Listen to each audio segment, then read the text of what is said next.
અને સિસ્ટમેટિકલી આખા આંદોલનને તોડી પાડવાનો પ્રયત્ન કર્યો. ત્યારે ક્ષણિક દુઃખ થયું, નિરાશ થયો, હતાશ થયો, પણ હારે હું ઘરે પહોંચું એની પહેલા હજારો ખેડૂતોના ફોન, કદાચ એવું બને કે હું ફોન જ રિસીવ નહોતો કરી શક્યો, એટલા ફોન, એક ફોનમાં વાત પૂરો કરું એની પહેલા 15 મિસ કોલ થઈ જાય, એટલા મેસેન્જરમાં મેસેજ, વોટ્સઅપમાં મેસેજ કે તમારે લડવાનું છે. ઘરે ગયા પછી ઘરના કુટુંબના સાથીઓ સાથે ચર્ચા કર્યા પછી લાલજીભાઈ દેસાઈ, મહેશભાઈ રાજકોટિયા, જયેશભાઈ પટેલ, જાગ્યો અહીંયા યશવ ધોળસિયાથી,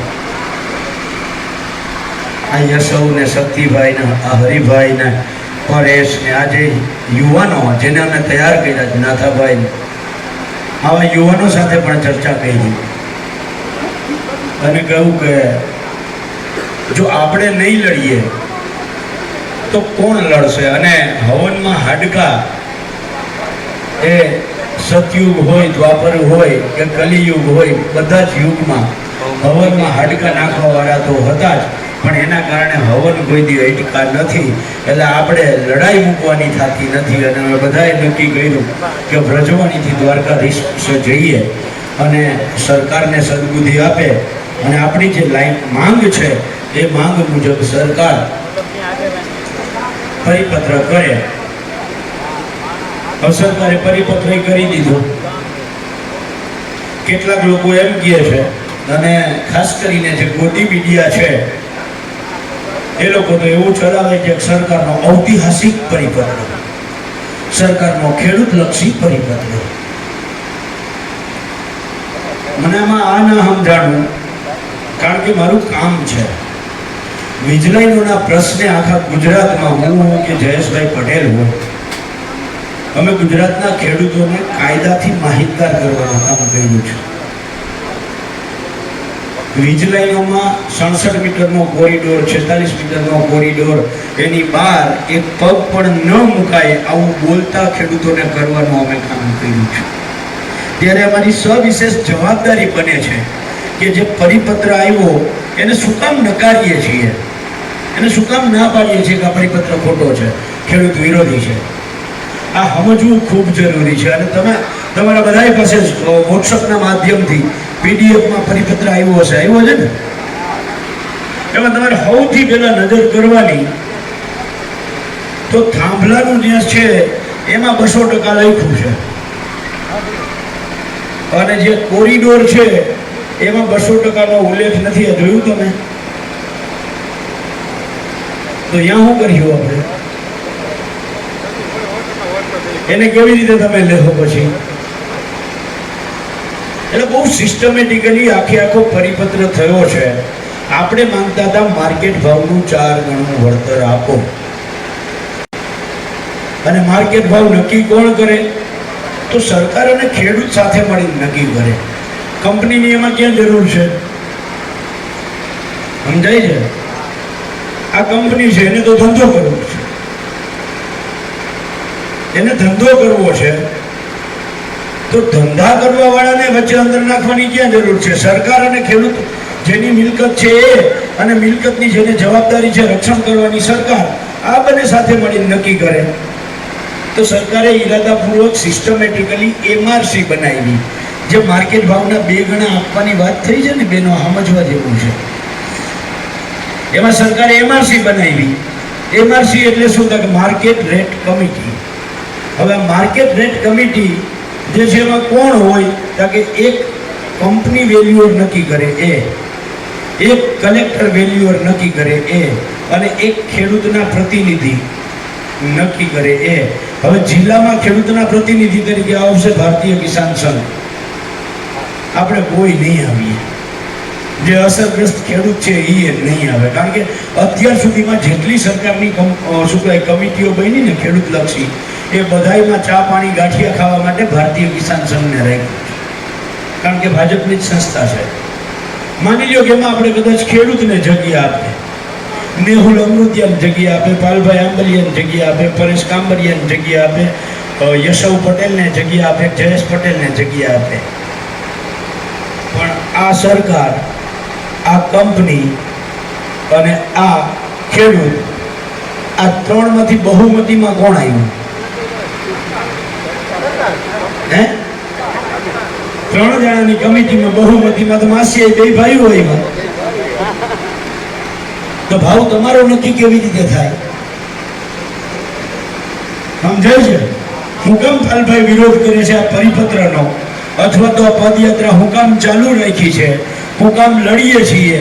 તો બહુ ચોખ્ખું છે, જે માસિયાઈ ભાઈઓ ભેગા થઈને લૂંટતા હતા એ તો પાછા લૂંટવાના જ છે.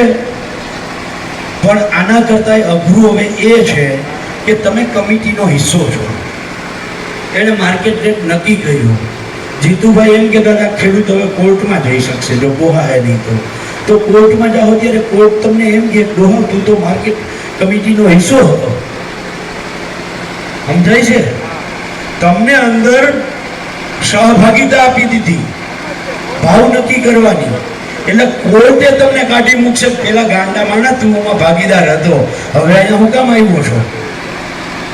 સમજાણું તમને? આખી રમત સમજાણી. તમે એમાં હિસ્સેદાર થઈ ગયા, ભાવ નક્કી કરવામાં તમે હિસ્સેદાર હતા, તો પછી હવે કોર્ટમાં હું કામ આવ્યા? હાલો ભાગો.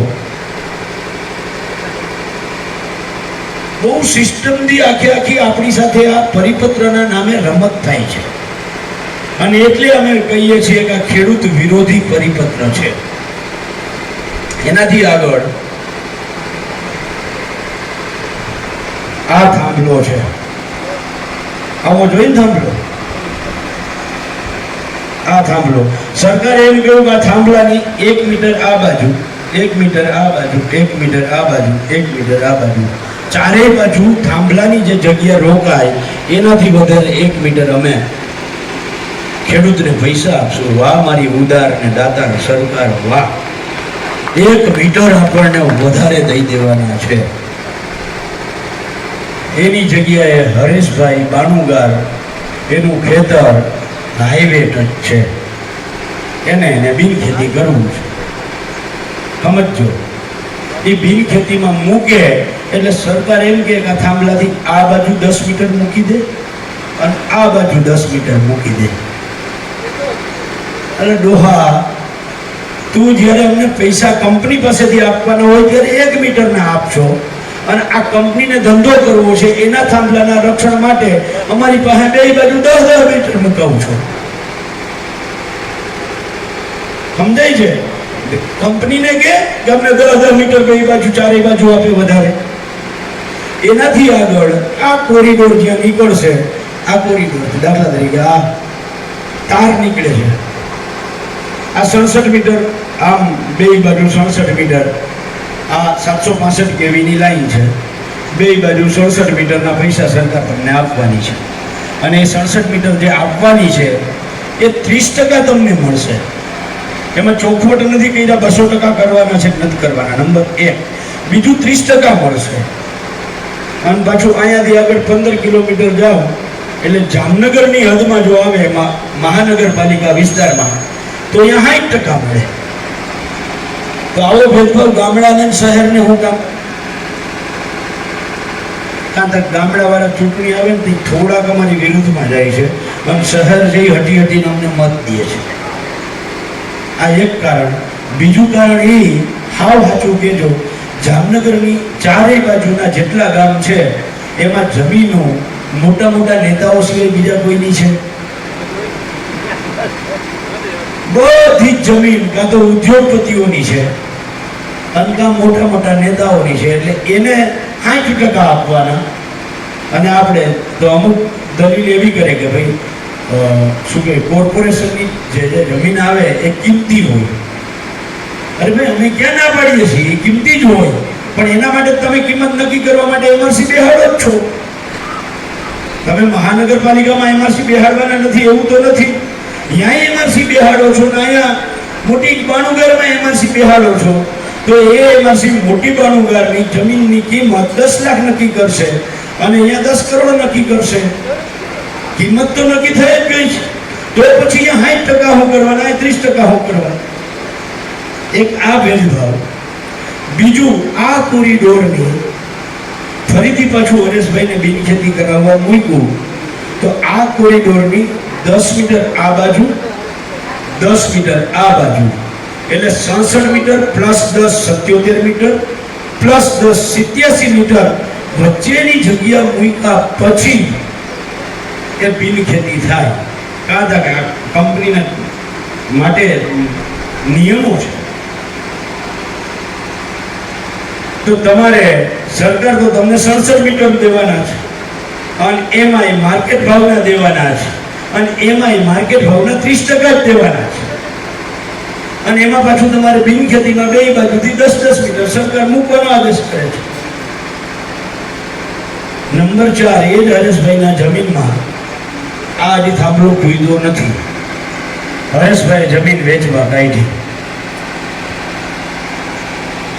ભગવાનની દયાથી મનોજભાઈ કથિરિયા આગળ ખૂબ રૂપિયા છે, આર્થિક રીતે સુખી સંપન્ન માણસ છે. એને હરેશભાઈને કહ્યું, હરેશભાઈ મારે એ રોડ જગ્યા છે ને એ લેવી છે. તો હરેશભાઈ કહ્યું, ભાઈ મારે તમારે લેવી હોય મનોજભાઈ તો કોઈ વાંધો નહીં, પણ વીઘાના 70 લાખ હાઈવે ટચ જગ્યા છે એટલે 70 લાખમાં મારે દેવી છે.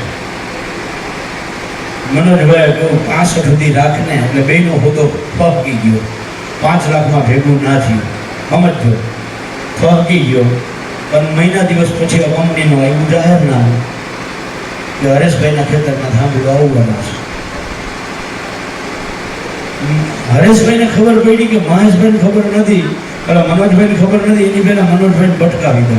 એટલે હરેશભાઈએ ફોન કર્યો મનોજભાઈને કે મનોજભાઈ તમે 65 કહેતા હતા ને, પણ 66 કરી દો, 1 લાખ આવું મારું માન રાખી દો ને મારે દઈ દેવી તમને. મનોજભાઈ કે હરેશભાઈ હું મૂર્ખ ના બનાવો, હું અહીંયા ધંધો કરું છું અને એ ખેતરમાં છે ને હવે થાંભલો આવવાનો છે, હવે એ જમીન તમારે દેવી તો 28 લાખનો વીઘો જોઈએ છે.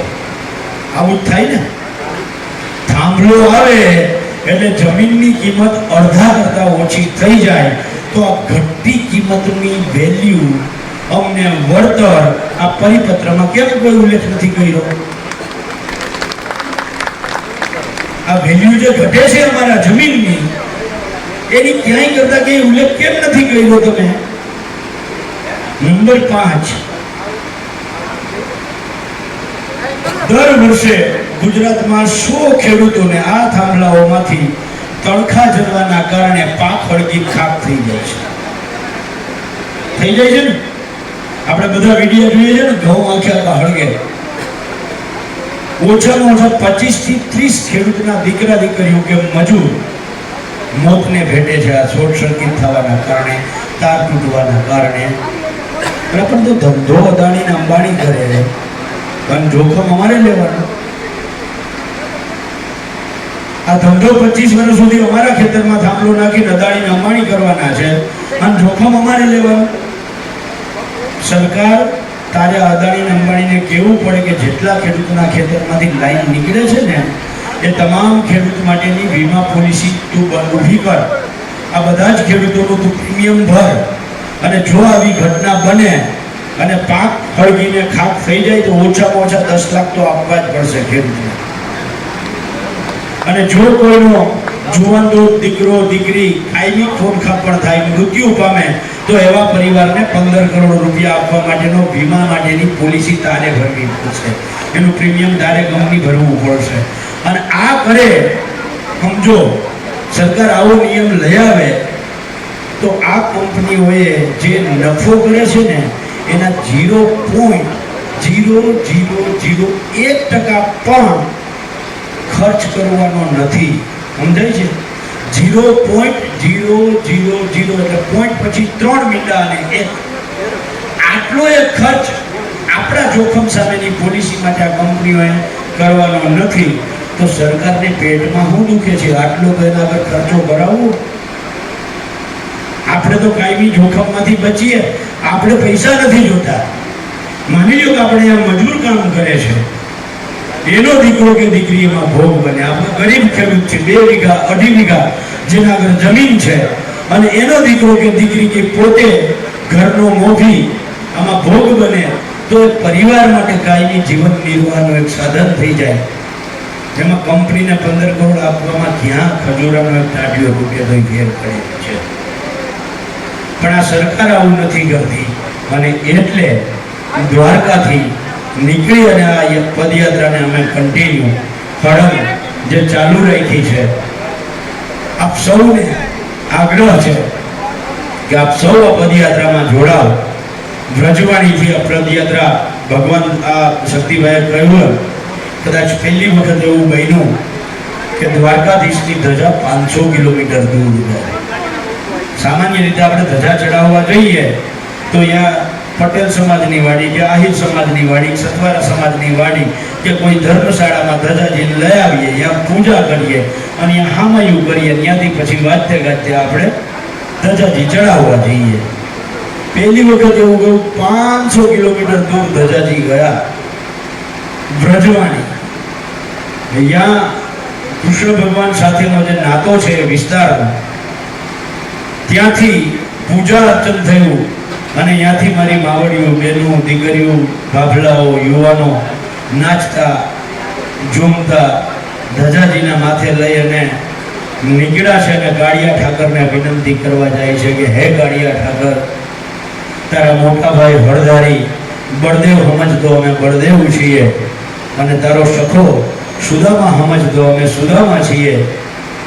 અમે અહીંયા પહોંચીએ એની પહેલા જેમ કે સુદામાના દુઃખ હર્યા હતા એવી રીતે અમારા જે આ પીડા છે, આ વેદના છે, આ દર્દ છે, આ કાળબિંડ હૃદય જેવી સરકારના હૃદયમાં એક ખેડૂત નામની ધોરી નસ અંદર નાખ અને એ વિચારે અને જે ખેડૂતો માંગે છે એ મુજબનો પરિપત્ર કરી આપે એ પ્રાર્થના કરવા માટે આપણે દ્વારકાધીશને પગપાળા હાલી અને જઈએ છીએ. તો આપ સૌ બહેનોને વિનંતી છે, ભાઈઓને વિનંતી છે, જે વડીલો નથી હાલી શકતા એમને તો હું ના કહી શકું, પણ જેટલા યુવાનો છે એ બધાને વિનંતી છે કે અહીંયાથી અલિયાવાડા 6 કે 7 કિલોમીટર થાય. આગળ અહીંયા ધજા જ્યારે આવ્યા ત્યારે 2 મીટર ચાલીને બેનો ધજા ઝટઝટ માથે લેવા માટે અથવા તો ધજાજીનો લાભ લેવા માટે પડાપડી કરતા હતા. બધાય વિનંતી છે અલિયાવાડા સુધી આપ બધા જ વાજતે ગાજતે જેમ તમે લેવા આવ્યા હતા એમ વાજતે ગાજતે ધજાજીને અલિયાવાડા સુધી મૂકવા આવો. ગામના ભાઈઓ અલિયાવાડાથી પાછા આવવાની વ્યવસ્થા ટ્રેક્ટરો અહીંયા પહોંચાડી દે એટલે રિટર્ન પાછા અહીંયા જમી પ્રસાદ લઈ અને પછી આપણે પાછું આવવાનું છે. આ ડોહ્યું તમે જો 60 વર્ષથી નીચી નથી, પણ તેમ છતાંય વ્રજવાણીથી સળંગ સતત સાથે ચાલે છે. આ દીકરીઓ 15, 20, 22 વર્ષની દીકરીઓ સળંગ વ્રજવાણીથી ચાલે છે. તો આપણે તો 6 કિલોમીટર ચાલવાનું છે. એના ખેતરમાં થાંભલો આવે છે, આપણા ખેતરમાં આવે છે, તો 6 કિલોમીટર તો હારે આવશો ને.